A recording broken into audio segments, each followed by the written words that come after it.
Hey, what's up, guys? It's Will back for another fight card prediction. We're going to be breaking down UFC Fight Night 105 from Halifax, Nova Scotia, up in Canada, as Travis Browne faces off against Derrick Lewis in your main event.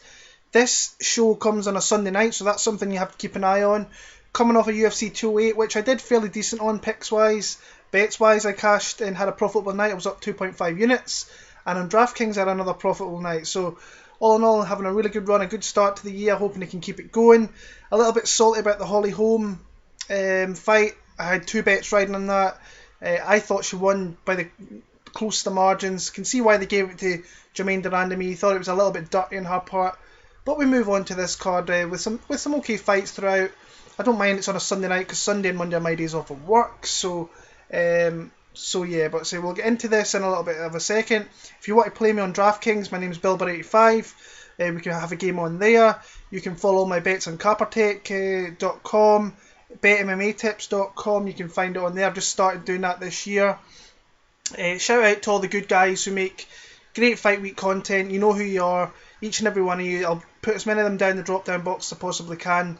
Who make prediction videos, talking about fights like the Bookie Beatdown, there's podcasts like Severe MMA, Talking Brawls, Half the Battle's one of my favourite ones. I always listen to that, and it was a great listen last week with Sean and Dan regarding 208. It was one of my favourite ones so far. Just a great podcast. Shout out to all the guys who I speak to regularly on Twitter. And just thank you everybody for the support. I reached 800 subscribers. We're closing in on that 1,000 subscribers. Tell a friend who can tell another friend. Just subscribe, help me out, watch my videos. Let me know your picks. This is what I want. I like speaking to fellow fans. That's my biggest thing. This is the reason I started doing the videos. So just come and tell me your picks and who you think will win, and your logic behind how they will win. So you can come and follow me on Twitter at WillMartin7MMA as well. So I'm always here if you want to talk fights. And let's get into these ones here. We're going to start down the middleweight division, the UFC Fight Pass fight here. We've got Gerald Meerschaert against Ryan James. And I like Meerschaert for this one. James is a tough guy, don't get me wrong. I think he's he's a lot kind of older than you. His second fight in the UFC, he's like 34, 35. Could be wrong on that.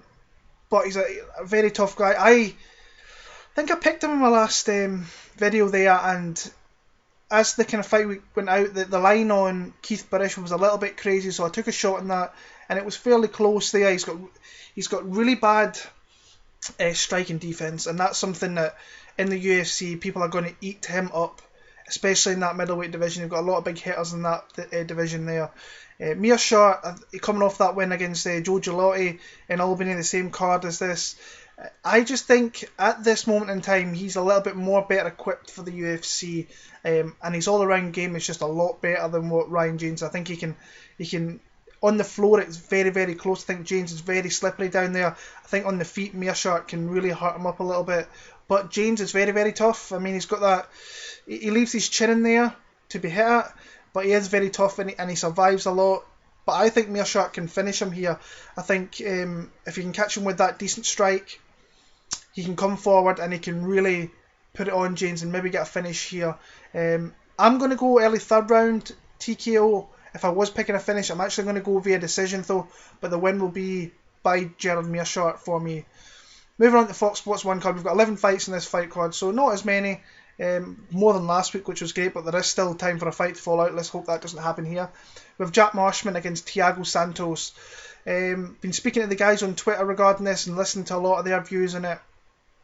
And I've had people asking me, obviously I'm from Europe, over here in Scotland, know Jack Marshman pretty well from the regional circuit, and after his UFC debut he impressed a lot of people, and I was there in Belfast when he knocked out Magnus Seidenblad. Just showed his toughness, his grit, he has power that lasts all 3 rounds. If you show your chin or if you start to gas, Jack Marshman can put it on you and he can take you out, and that's what he did against Marcus Seidenblad. And Seidenblad is a really tough guy to finish in that division and to face in that division, in all honesty there. So that was a great win in your UFC debut. I don't think you get much better than that, knocking the guy out. He's against Thiago Santos here, who's coming off that loss to Eric Spicely and the loss before that to Gegard Mousasi at UFC 200.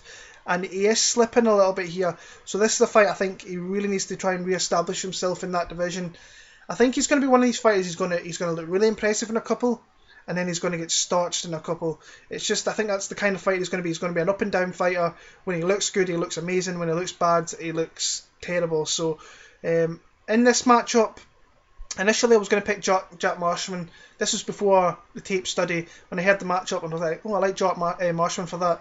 And I do think he has a chance to win this fight. If this fight goes late, then I really do like him to possibly finish Thiago Santos. But my pick is actually going to be Thiago Santos via first round KO. I think the betting line for this under 1.5 is fairly decent, so you should jump on that. I might jump on that. And I don't see too many bets on this card. Like, I have one bet already that I've made, and there is 2 or 3 that I'm looking at, but I just can't commit to anything. But I like the 1.5 here. The simple reason is I think that Jack Marshman likes to get in a brawl and likes to get in a fight, and he can be hit. The same goes for Thiago Santos though, but Santos has a more kind of well-rounded striking game to what Marshman has. If you go back just a couple of years ago, Jack Marshman, he lost to Ion Pascu, a kind of smaller middleweight, and he got taken out really badly in his hometown in that one when he fought for Bama. Then he lost in Cage Warriors in the main event to Abu Azitar, and he gets starched within inside about a minute, I think, in that one. So he can be lured into a brawl, and I think against someone against Thiago Santos who can crack and can throw like baseball-like leg kicks and kicks to the stomach, go high as well. I think this is going to be a bad night for Jack Marshman.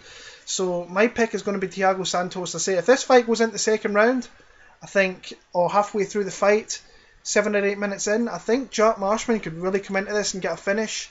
So it's a kind of tale of two fights. If Santos can't get him out early, can Marshman get him away late? I think he can personally, but I'm going to go with an early finish here for Thiago Santos. I think he's just going to be a little bit too clean. He's going to catch Marshman as he's coming in and he's going to put him to sleep. So I'm going to go a first round TKO for Thiago Santos. But I really, if I had my choice, I'd rather have Jack Marshman. But my honest opinion, I think Thiago Santos will win. Next fight, bantamweight division. A fight I'm really looking forward to seeing. I've been looking forward to seeing him since he signed with the UFC. Aiemann Zahabi against Reginaldo Vieira. We'll start with Zahabi. I think you all recognise the surname here. This is Firas' brother. 30 years old, coming into the UFC, undefeated. And I think all of his wins are in the first round as well. What I've seen of this kid is this is a really good up-and-coming fighter. Not young per se, kind of young in the fight game, but a little bit older, which I quite like. A lot of kind of maturity about him. And I like this match. I think this is a matchup that has been clearly made for him to get a win in Canada. Vieira is very tough. We've seen him, he beat Delano Lopez on the tough finale, then got choked out by Marco Beltran, I think it was. And just a run-of-the-mill fighter, fairly decent everywhere, doesn't really shine anywhere, tough, gritty, very flat-footed, though it is there to be hit if you can use angles and pivot with your footwork.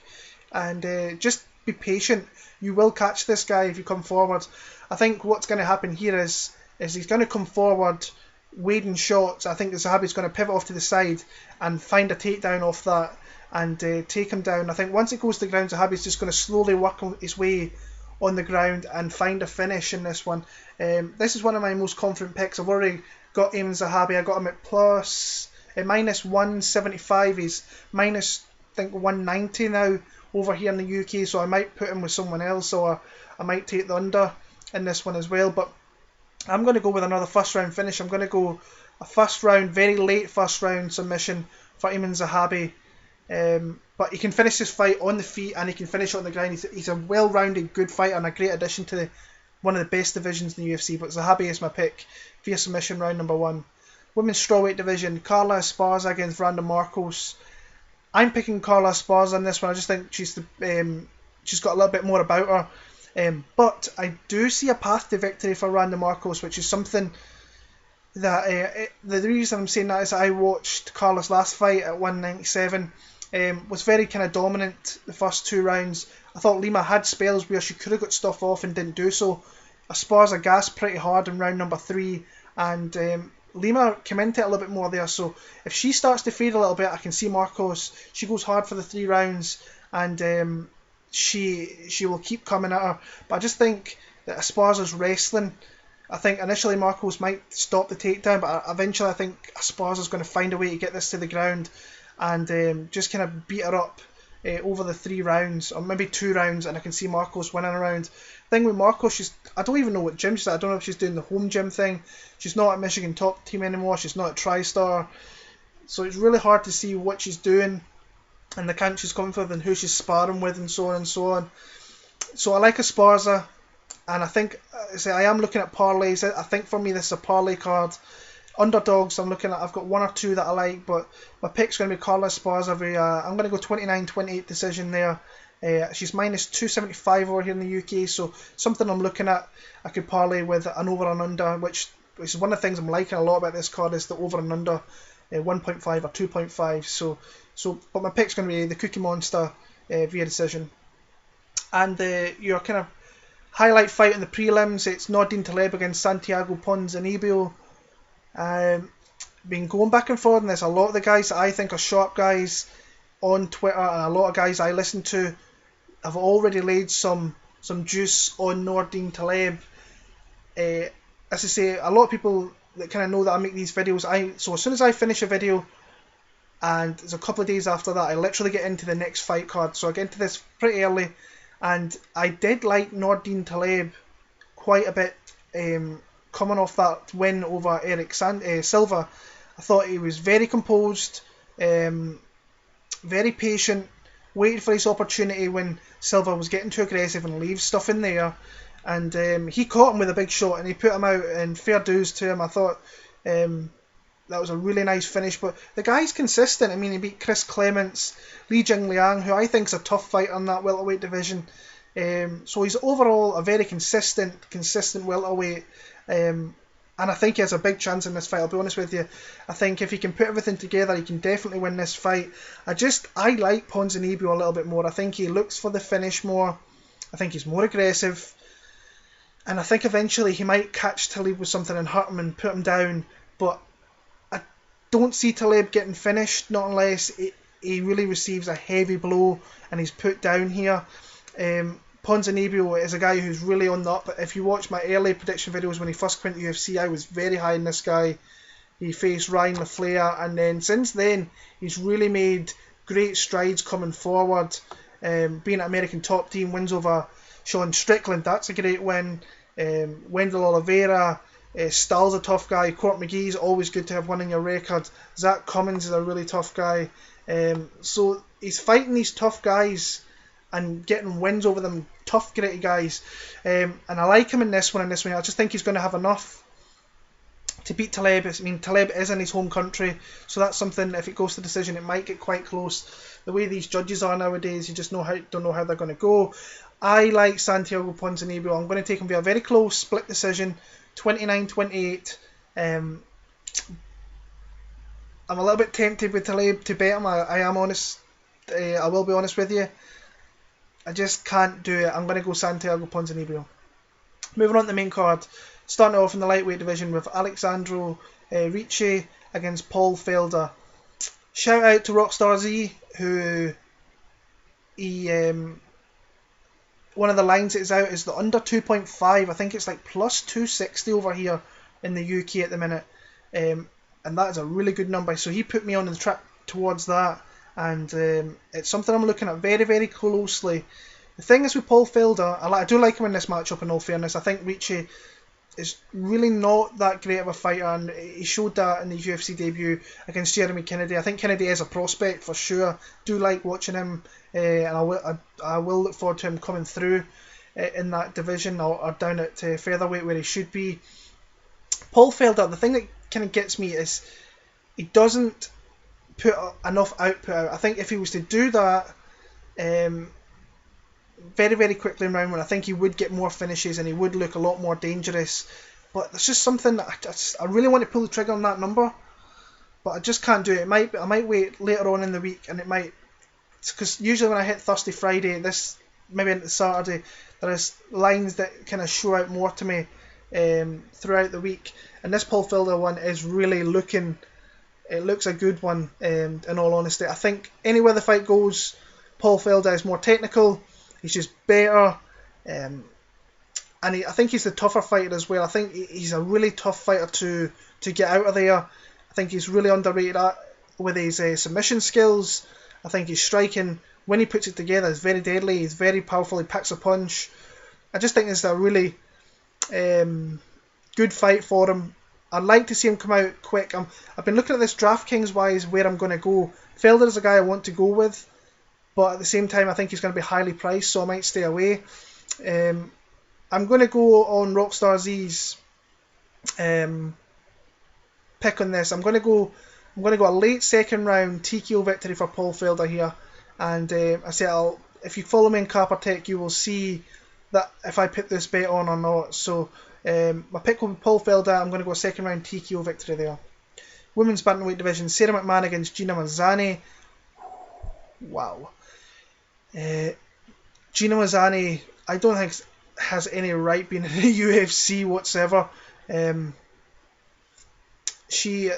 first thing I put in when I was looking on YouTube for her, the first thing that came up was a pro wrestling match, and then obviously the fight with Juliana Pena on the Tough Show came back for this from years ago, 3-4 years ago. She's only like 4-1, I think, as a professional. She hasn't fought in like 3 years, if I remember right. And she's against Sara McMann, who I thought looked very, very good in the last fight against Alexa Davis. She got hurt a little bit, but this girl just has natural strength, which not too many girls have. And like for chokes and for taking you down and stuff like that, she can do a lot of damage. And I can see why that submission, I mean, it was very tight, and Davis is very crafty off the ground. I think she's a black belt herself, and McMahon tapped her out, and I was very impressed there. Sara McMann is one of my most confident picks in this one. I think she's going to steamroll Gina Mazany. She's going to take her down. She's going to beat her up. Eventually, Mazany's going to give something up, and she's going to submit. I'm going to go. I think she beats her up first round, and she gets on the second round. So a second round, I'm going to go TKO. I was looking at sub, but I think TKO, she could pound her out from just the top position there for Sara McMann. Middleweight division, we have Elias Theodorou against Cesar Mutanche Ferreira. This is a little bit back and forward. There's a few guys that I know that are going with Elias. Shout out to Justin from the UFC Bro Picks. If you don't follow those guys or subscribe to them on here, go do that. The guys are funny. Ricci is awesome, so go and do it. Go and leave in the comment box that Will sent you across, and subscribe to their channel because they are good. So UFC Bro Picks, go subscribe to those guys for more fight weeks, if you breakdowns, if you're into that stuff. Looking at this, I see this being very close. I was speaking to Elias in Belfast. He was the guest fighter over there, and he said he had a fight coming up was for this card. Didn't have an opponent at the time. When I heard it was Ferreira, I thought, oh, that's a tough one, because Ferreira seems to have got his confidence back. He seems to have got his mental capacity right, where he knows what to do and he knows not what to do anymore. He can't rely on his chin. His chin is completely gone, and this is why I said after I watched Masvidal absolutely stroke through him in Vegas that I would never pick Mutanche again. But he's turned himself around and he's made himself a really viable fighter again with his all-around game. He's taken it to where he's strongest, and that is on the ground. I think he is definitely the stronger fighter on there, and he showed that against Jack Hermansson down in Brazil the end of last year in November there. I just thought he was perfect there. He was getting his strikes off when Hermansson was coming forward with that kind of elusive movement. He came forward, took him down, and just kind of dominated from there. Got the submission. Very, very impressed with Mutanche there. Something's pulling me towards Elias Theodorou in this one, and I don't know why, because I'm looking at the match, I'm thinking, how does he win this fight? Because if he can get to Ferreira's chin, he can win this fight. Has Theodorou got that striking to get there? I don't think he has, but then does he want to take Cesar to the ground? I don't think he does. And he's coming off that stinker of a fight with Sam Alvey. I just can't get away from Elias in this one, and he's an underdog. I need a bigger number if I'm going to bet him, because I say if I'm going to, what I've said for this year, if I'm going to pick an underdog, I'm going to try and bet on them. But his number is not good at the minute. If that can go further on into fight week and get bigger, it may tempt me. My pick's going to be Elias Theodorou via a very kind of sketchy decision. I think this might look like a Ferreira win, but Theodorou might actually get the kind of hometown decision. My pick's going to be Elias Theodorou via decision though. Featherweight division, we've got Sam Sicilia against Gavin Tucker. Hard to say where Sam Sicilia is at this minute, where his head's at this minute. This is a do or die fight. We've seen a lot of fighters get cut from the UFC last week. Sicilia is definitely on the chopping block here if he loses this fight. Now, he has lost 2 fights to 2 fairly decent guys. Doho Choi is one of the best fighters in that division. Gabriel Benitez is just kind of that awkward guy to face, can finish you in submissions and in knockouts. So yeah, I'm a little bit sketchy in this matchup. But what I've seen of Gavin Tucker, I think he's alright, 9-0, coming out of Halifax. He's a local guy. Nice to see that in the card there. I just can't trust Sam Sicilia. I think Gavin Tucker, I think he's only went to decision 1, so he's the guy's a finisher. He's going to obviously be looking for that in his hometown here. Sicilia, I think he's going to try and pitter-patter with his shots and then look for that big one. But I think once he gets hit, he's going to want to brawl. And I think that's when he can get taken down. I think that's where he could possibly get submitted. I just don't trust Sam Sicilia in this, and I should, because Tucker's making his UFC debut. I think the line is way off in this. He's like minus 170, I think I saw earlier on, which is absolute bullshit. That should be a lot closer. It should never be that high. I see this being pretty much an even money fight, but I'm going to pick Gavin Tucker. Hometown, I think he's going to be amped for it. I think he's going to be looking for it. I think Sicilia's confidence is low. I think that he's just going to win this, win the round very close. I think I can see it being very close on the feet. I think on the ground I can see maybe Tucker laying on him, try to find submissions, winning rounds that way. I'm going to go Gavin Tucker via decision for this one here. So Tucker for the win. Co-main event of the night with Johny Hendricks against Hector Lombard. I've been looking at this fight and I have no fucking clue where I'm going with it, or I haven't been for the last week or so. I've been kind of flip-flopping on the pick, and for me, I think it's a dog or pass fight. Hendricks coming off that loss to Neil Magny, he should have won that fight. I think I can see why people gave that fight to Magny. He was more active off his back, hitting him with elbows and so on, and Johny really wasn't doing anything but taking him down and lying on him. So I can see why. I think I gave it just for Magny, but Hendricks I felt a little bit sorry for, but he could have done more. If he did more in that fight, he would have won that fight easily. So now he's moving up to 185 pounds. He's going to be a small guy. He is against Hector Lombard here, who is also a very small guy. Both guys are definitely on their way out here. And I'm looking at the intangibles here of, is Hector Lombard going to catch Johny maybe in the first round? Because he has got that power in that first round, no doubt about it. He's got that judo background, so he's very hard to take down as Hector Lombard. But I think he's going to slow down, and his chin is gone. Where I don't think Johny Hendricks' chin is gone. His gas tank might be shit. His game plans might be shit. His weight cuts might be shit. Will he miss weight at 185? Jeez, it would not surprise me if he did that whatsoever. But I think that Johny Hendricks can survive that through that first round, and when Hector Lombard depletes himself, Johny Hendricks, I think, is going to get takedowns and potentially could get finished via ground and pound. Hector's chin's not there. Johnny's is still there. He's still got that wrestling. And if he gets you down there, he's going to keep you there. My pick's going to be Johny Hendricks. I'm going to go with a third round TKO victory for the big rig here. He is the underdog. He's plus 130 at the minute. I'm going to have a look at that later on in the week if it goes higher up. But my pick is going to be Johny Hendricks via third round TKO. And the main event of the night, we have Derrick Lewis against Travis Browne. Another matchup where I haven't really known where I'm going to be going with this. I did decide in the last couple of hours where I'm going to go with it. We'll start with Travis Browne. Don't think he's at Glendale Fight Club anymore, but he's still going to have Edmund Taverne in his corner. And I think in one of my previous videos I did say I am not picking Travis Browne again. But this matchup is a matchup he can most definitely win. Derrick Lewis is coming off, I don't think he beat Roy Nelson. He was getting beat up, well, not really beat up, he was getting beat badly by Shamil Abdurakhimov. He lost that first 3 rounds convincingly, showed nothing, but he conserved his power into that fight, and once he got the opportunity to put Shamil on his back, night, game over.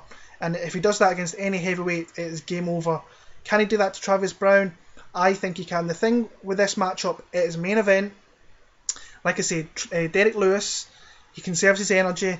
He's got 5 rounds to land one shot that could put Travis Browne down. Can Travis Browne put him down?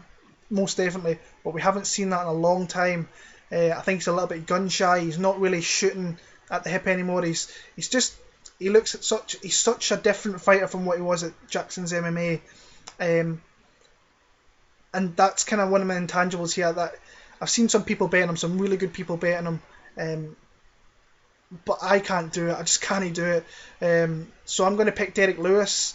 I'm going to pick him. He's got 5 rounds to land that one shot. That's all I'm kind of banking on, and he conserves his energy, so the power's going to be there, and that's where I think this fight's going to be kind of won and lost. Is Travis Browne, will he come in and try and throw bombs with Lewis? Because I don't think he can do that. I think he has to have a really good game plan for this fight. Maybe initiate takedowns like Shamil did, and just maybe kind of lay there and maybe look for a submission.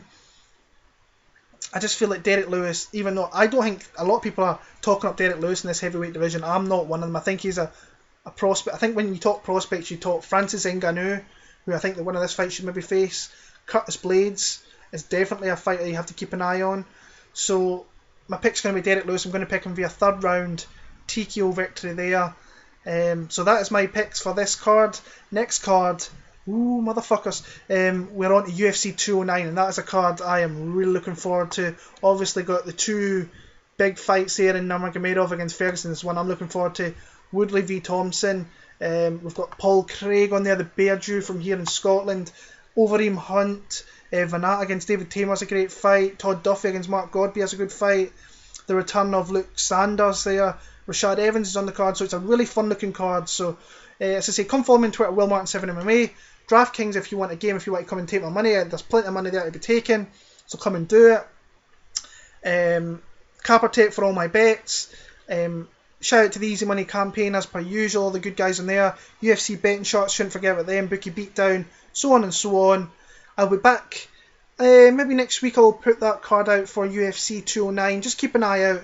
But in the meantime, go check out and support all the fellow guys who make content, and tell me your picks. I want to know fellow fans' picks and where you're going for this fight card. Enjoy the card when it comes round this Sunday night. Don't forget, not Saturday, it's a Sunday. And I will see you all very, very soon. Peace.